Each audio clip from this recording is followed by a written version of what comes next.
Hey, how's everybody doing? Welcome back to the Two Drummers podcast. This is episode 6, and this is Anthony Fung here. This is Anton Peterson. How's everybody doing over there? I know it's been quite a while and quite a crazy ride after the elections, and we're still here talking to you guys. We are. Yeah. Thank God. Yeah, thank God. So, to you guys at home, today we'd like to talk about collaboration in the time of COVID, especially now where a lot of people aren't able to create in person.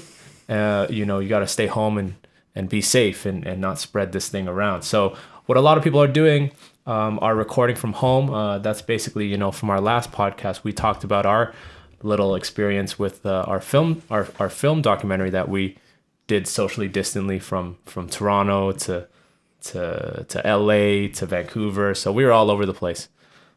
So yeah, we just kind of want to talk to you guys just a little bit about this time of live streaming and collaboration and just try to hopefully come to terms with what's going on at the moment.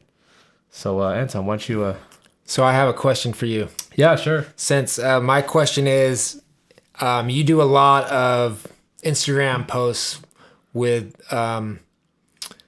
a lot of collaborations with different screens and how you edit it together.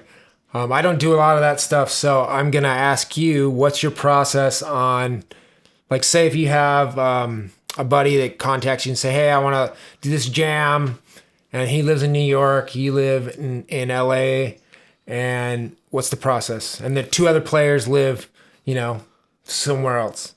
Right. What's your process of putting that together? Is it all at the same time, or do you record at separate times, or what's your process?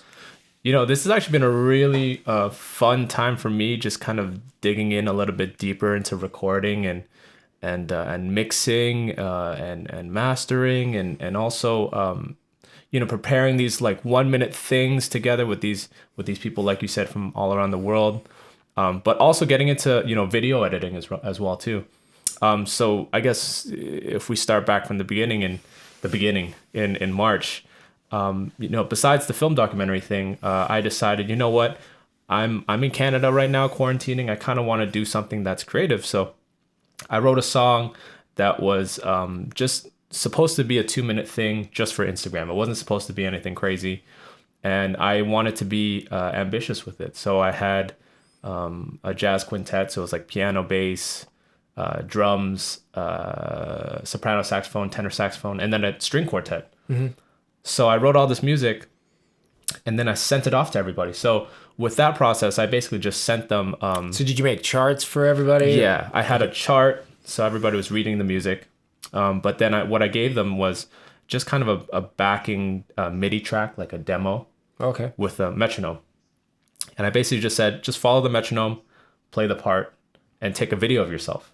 And this was the thing when I first started. It was about 2 or 3 weeks into it. I was already seeing people starting to kind of have these like little social collaboration things on Instagram and Facebook. So I was like, oh, I really want to do that. I want to put together a little video with 9 people in it and see what happens.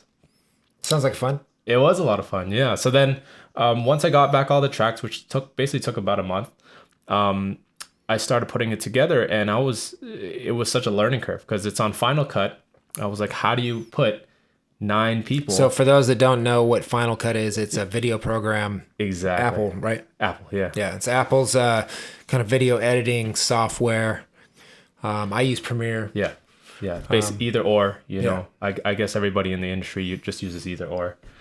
I just kind of got used to Final Cut, but it was tough. It was tough. I started to work with different grids and then trying to make sure, is this in the right place? Because I always see you always do split screen. So is that like a hard learning curve to figure out? Was that pretty easy to figure out, like how to do that, sync the audio and do all that?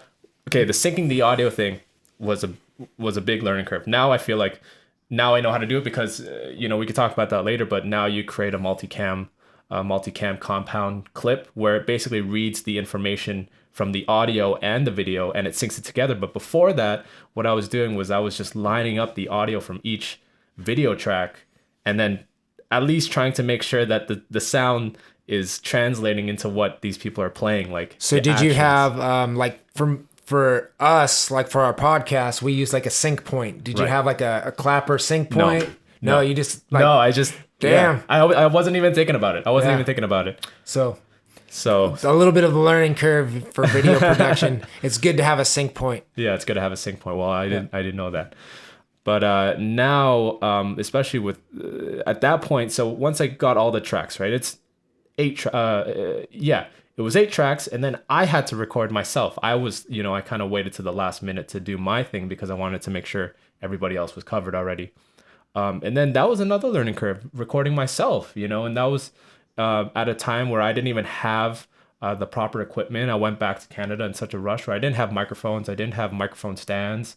Yeah, I remember you have, said 2. You had 2 I microphones. had 2 microphones. I didn't have any XLR cables, nothing. So, I just, at that point, So it's education in recording, like with 2 microphones, basically. exactly. But then, of course, I, went on a music site and got the proper things and just got enough. I got 2 overheads. I got a snare mic and a bass drum mic, and I used this. Oh, so you had 4 mics. Okay. I had 4 mics, but then I had this old karaoke microphone, like a $20 karaoke microphone that my mom used to use for karaoke that I used on the floor tom. Nice. Yeah, I made it work. Hey man, you gotta gotta sometimes you gotta do what you gotta do. Yeah, exactly. So I threw that up. I didn't even have the proper mic stands. I was using like a guitar stand as one of the mic stands and putting, rubber bands on it to keep it in place. And I had asked my friend.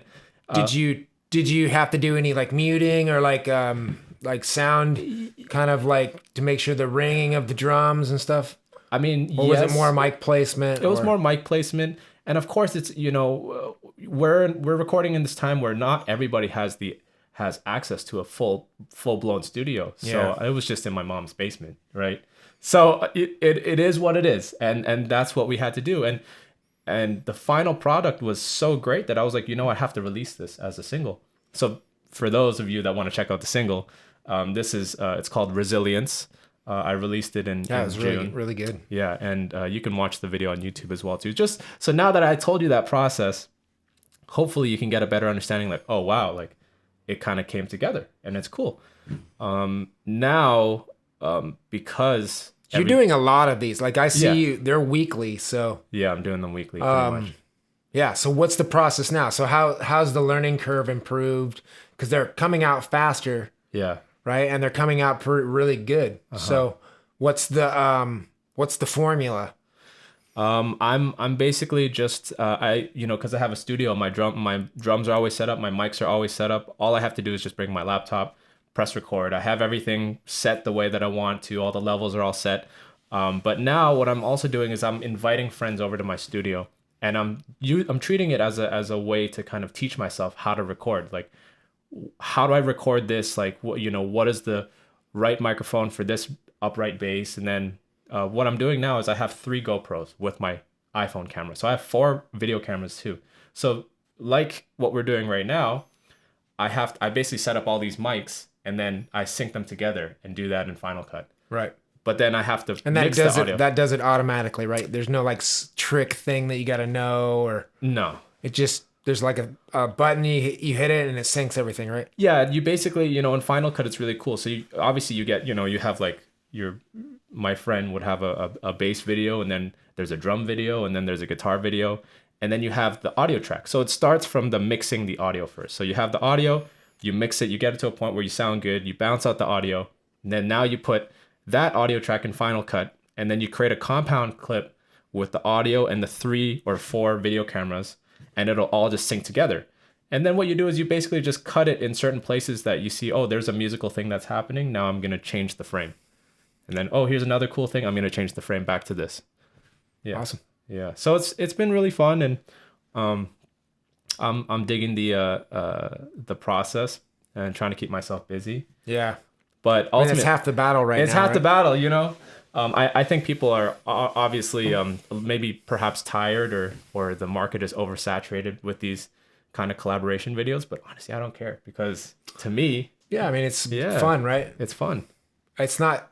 I don't know. Music is. It's not necessarily about the commercialism of it. You know what I mean? Exactly. It's, it's the soul of it. And do you want to do it? Is it fun to you? Right. Yeah.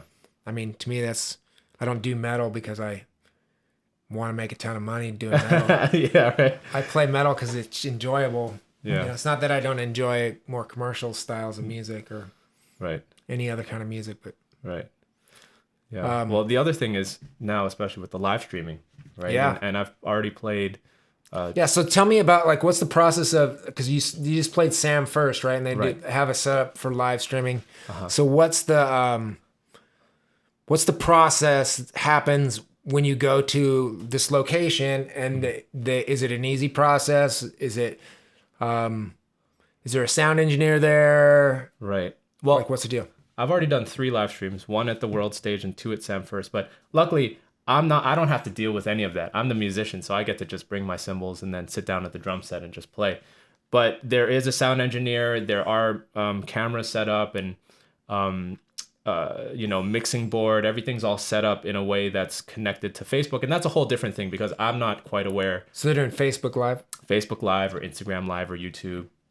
But that's the other learning curve, how to live stream. And I'm not quite at that point yet. I do want to learn a little bit more about, there's a way where you have to do certain settings. But as a musician, so, because there's 2 things that we deal with: producing our own content or our own stuff. And then as musicians, we're just playing, right? But you're still walking into a thing that's like different than you're used to. Yeah. So it's a process that you got to kind of get used to right now, which is walking in and not having people there, not having the energy of a crowd, right? And trying to create a space that almost has that through a stream. It's like, it's kind of bizarre, right? It's a very bizarre thing, especially not having a crowd there. You're just, like you said, just not feeling the energy of the room, and you're just playing with. It's basically, it feels like an organized jam session. That's what it feels like. Right, like practice. Kind of.